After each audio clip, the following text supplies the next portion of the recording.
What's up, Dzhokhar here, and time for another topical commentary on the goings-on in today's climate. Now, just before we begin, the game is a domination on Crash with the G36C light assault rifle. I thought it was a good game, worthy of upload. Of course, with all of my games, they seem to start off really well, and then the deaths kind of drop off, and kind of add up, rather, as the game progresses. In the music in the background is by, let's have a look here. John Ross and Christian Vick, Waiting is the first song you're hearing right now, and after that we will have The Road Ahead by Tech. So what am I here to talk about today? Well, after the kind of dramatic events last night with the apprehension of the second Boston bomber, who is now in custody, thankfully, with no police casualties, I don't believe, in this particular segment of the manhunt.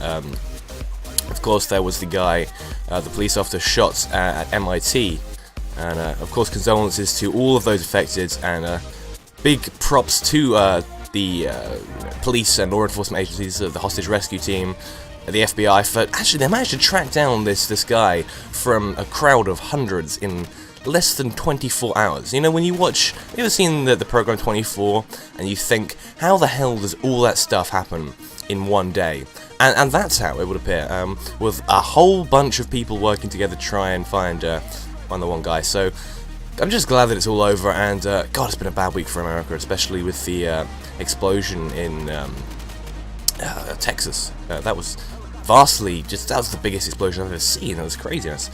But I think what we really have to do now, as the situation comes to a close, is kind of have a look at the wider effects of what actually just happened. I mean, did anyone see the images? From Paddy is your daddy. Of course, you guys have heard of him and his strange ramblings when we play TTT and that kind of thing. But he linked me to some images of, I believe, was it the town was? I'm not entirely clued up. I believe where the manhunt happened was a place called Watertown, and the images of that place were crazy. There was just no one anywhere. The streets were just empty in the middle of the day. It was kind of some sort of weird post-apocalyptic scene. It kind of reminded me of the first episode of The Walking Dead before it got all rubbish, when Rick was just walking around the abandoned streets. That one guy managed to lock down the entire town and city, and I think that's a pretty darn impressive achievement for one guy. I mean, of course, you know, I'm not trying to say that I look up to the guy for what he did, but that is an impressive ability. And also, you also have to think about the way the military and the police kind of handled it.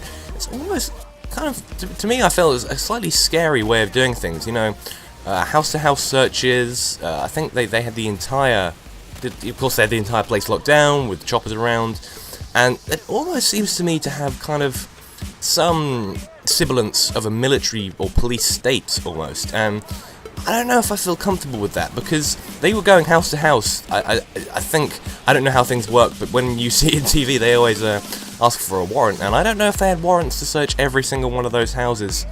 And, you know, you had things like Humvees and APCs just rolling down the streets, you know, casually, as you do. And just to find one guy, I mean, I don't know whether that comes under the boundaries of necessary force. I mean, you've got to think about it. The guy did blow up, what, like 3 people and injure hundreds. But, I mean, then again, things like that, if you look at Syria right now, that's nothing compared to the kind of, you know, car bombings and bus bombings that happen in Afghanistan and the Middle East every single day, you know, from religious and racially charged conflicts. Whereas this one guy managed to shut down an entire American state for blowing up one. Of course, it sounds insensitive when I make it sound like it's only 3 people. Of course, that's just a horrible way of looking at it. But, you know, imagine that compared to some other and more explosive things. I mean, even the accidental fertilizer bomb was more dangerous and more explosive, as if you will, than the marathon bombings. And just the fact that one guy managed to shut down the entire state is something that perhaps maybe, I mean, of course, the law enforcement agency did a fantastic job, and they're going to be analysing the effects of what happened probably for you know, ages to come.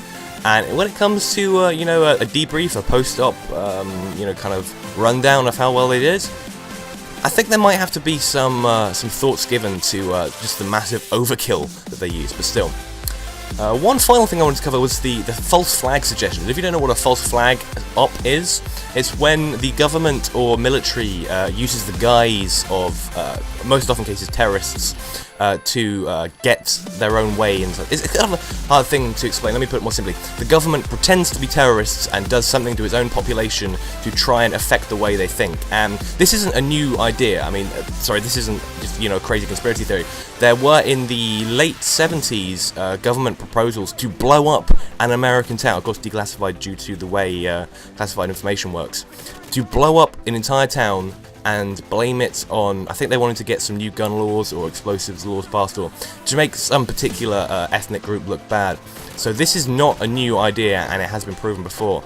However, the American government, say what you will about them, they're not crazed killers of their own people, and I'm pretty sure around this time there were no real votes, no real big things going on, aside from the gun laws passage to get background checks, and that actually works against. If you wanted more stringent laws, then you would do something to make guns look bad, and the background checks thing didn't work. Anyway, this is kind of unrelated because it's a bombing as opposed to a shootout, but still, that's the only real legislative, piece of